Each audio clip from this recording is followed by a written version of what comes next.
food trends that come about because of the different people that settle on the islands. And yeah, that's what we're talking about today. Yeah, there's going to be a slight variant of the food depending on the region because, it's like thousands of islands. It's like we really just make food of what's available in the area. The first thing that they actually talked about was rice. It's kanin, which is so close to the word eat, kain. We literally just said kanin. Kanin. Yeah. Wow. You guys are also going to be learning Tagalog words today. Of course. Because you really cannot avoid it because, my favorite food is sinigang. And we were talking about it earlier.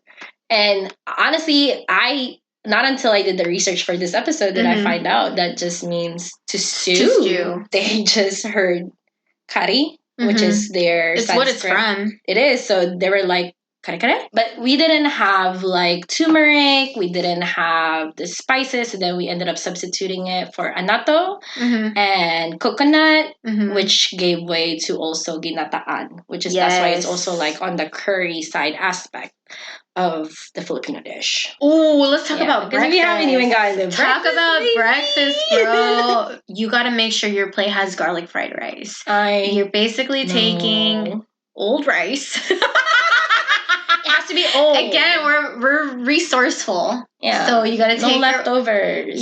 You don't throw out that old rice that's in the fridge. It's all like, cold and like it's dry at this point. It's dry. Yeah. You want to make sure you use that. Don't throw it out. Throw it in a hot pan and fry up some garlic. Yeah. And to me, that's earlier you asked me what's the first Filipino dish I ever made. Well, I guess that's probably fried rice. Fried rice and egg. Garlic fried rice. When I was younger, I didn't do too much. It's just like whatever is at home. So it's just like, there's leftover rice. Peasy. Let me saute a child some can garlic. Make it. Yeah. Literally, a child can make it. Exactly. And children do make it. Yes, we did make it.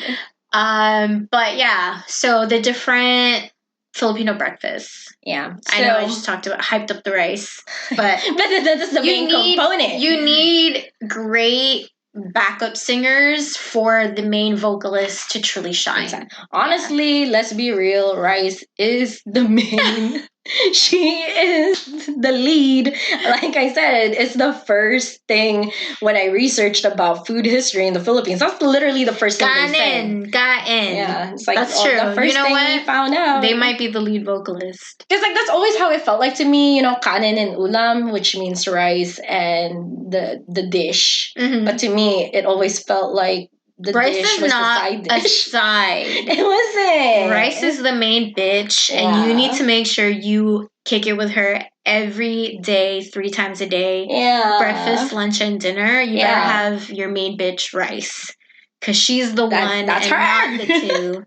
But here, rice is a side. I know. She's a side piece. Y'all think she is side piece? When corned beef was introduced to me, it was so delicious. Yes. It was at my cousin's house. I was probably like 3.